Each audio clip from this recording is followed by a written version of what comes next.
Howdy, Canada. Mark Carney, he wants to be Canada's next Prime Minister, hopefully only for a month or two before the non-confidence vote and another election and the Conservative government takes power. But let's analyze Mark Carney. He fits in as being a Liberal. He is an interesting guy. I mean, he's all about environmental stuff and liberal nonsense. I mean, he may even be worse than Trudeau. Wow, I think he can speak better. His wife, she's a package, let me tell you. I mean, all about environmental stuff, and they make millions and millions of dollars because of this, because it's become an industry. But let's get back to Carney as a person. Is it right for Canada? Of course not, because again, he, like so many other people in cabinet, particularly with the Liberal, within the Liberal government, they hold citizenships in other countries. Where's your loyalty lie? Bigamy, it shouldn't be allowed. Carney, he belongs to 3 countries, Ireland, England, and Canada. I mean, pick one. What if we have a war with England? Who's he going to join? He was the bank governor or some such there in England, and it's all about loyalties. The Minister of Defense in Canada, he's from India. I think he left when he's in his 30s or some such. He wears a turbine on his head, and you look at him and say, where's your loyalty? I mean, clearly it would be in India. I would say, I mean, let's not have a war with India. I mean, again, this dual citizenship stuff. Trudeau, Justin Trudeau, he's a bigamist too. Imagine that. He's a Canadian citizen, but he's also a France citizen. It's wrong. It's just totally wrong. I mean, wow, where's your loyalty?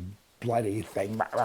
Canadians, you know, if you're a socialist, like Canada is officially a socialist country. There's even other words to describe it, I guess, because Trudeau has just plunged it into a pool, a cesspool, a mess pool. But in any event, if you are a socialist, I don't believe in nationalized medicine. I believe we did fine before the government came along and said, let's nationalize all of this because we're smarter than everybody else. So take my feelings and my beliefs aside and kind of live with reality. Canada has a nationalized healthcare system.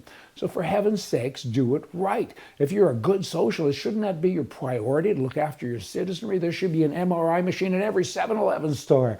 Instead, they send hundreds of millions of dollars for gender this and gender that to other countries all of the time, and there's nothing to the healthcare. Your best before date is up at 80 years old, and you get put on a 2-year waiting list for a knee replacement. It goes on, and 6 million Canadians or more don't have doctors. Why?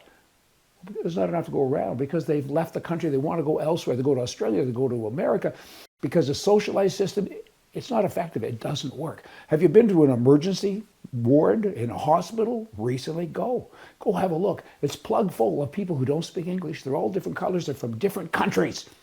Okay, but they get it free. They like that word, free, and they're there. They got a little pain in their finger. They sit in emergency, and a real Canadian can't get into the hospital. People are dying. I mean, close to 15,000 people died waiting for healthcare in Canada last year. Now, if you do the numbers and include some other things that should be included, because Alberta and Newfoundland and some other provinces don't partake in the number stuff, right? It comes out to over 30,000 Canadians. Oh, what about America? They kill people. How come they have guns? They shouldn't have guns. 13,000 people in America die by guns, and they got 8 times the population. And the healthcare system's fine.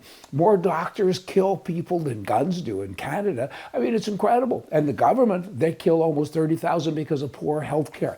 That's the government in Canada. How do you fix it?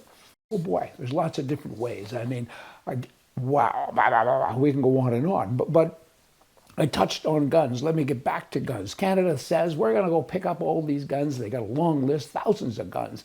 I mean, people don't even know who's a criminal anymore. I mean, there's a list that's so long, and the government says we're going to pick them up someday. And that was like 4, maybe 5 years ago when this started. One province, Saskatchewan, they said, we're not going to let that happen. This is property owned by our citizens. We're not going to let that happen. So they put so many backstops and firewalls into place that government can't come. If the government comes, the federal government comes and says, we're going to take guns, they'll be charged. They'll be charged. So Saskatchewan's totally safe. Alberta said that they did the same thing, but they didn't.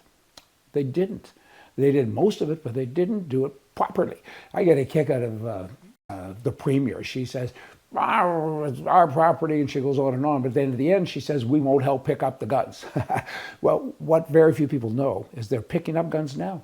The feds are picking up guns from gun dealers in Alberta. They're paying them their retail prices. They're giving them $250 per firearm. That's happening. as we speak. It's not happening in Saskatchewan, but it's happening in Ontario and other places. In particular, let's talk about Alberta again. I'm from there. And it's devastating to my brain that the Alberta government wouldn't look after property of individuals. Millions and millions of dollars of the guns have been picked up, and the post office is shipping them to Ottawa to be destroyed, or they give them away to the Ukraine. But Canadians can't have them. How do you like that? We all live in Canada. I mean, this is crazy. Then you get into this 51st state stuff. Alberta, over 90% of everything that Alberta produces goes to America. Okay? Over $100 billion of this is oil. And Trudeau, he's crazy. So you got to just leave him down east, and you got to kind of come up with new rules and laws and different things. And then there's Trump. I mean, he's unpredictable, and he's kind of, I don't know, he's flexing. He's flexing a lot. So what's going to happen there? I mean, government, wake up. Don't screw it up like you did with the guns.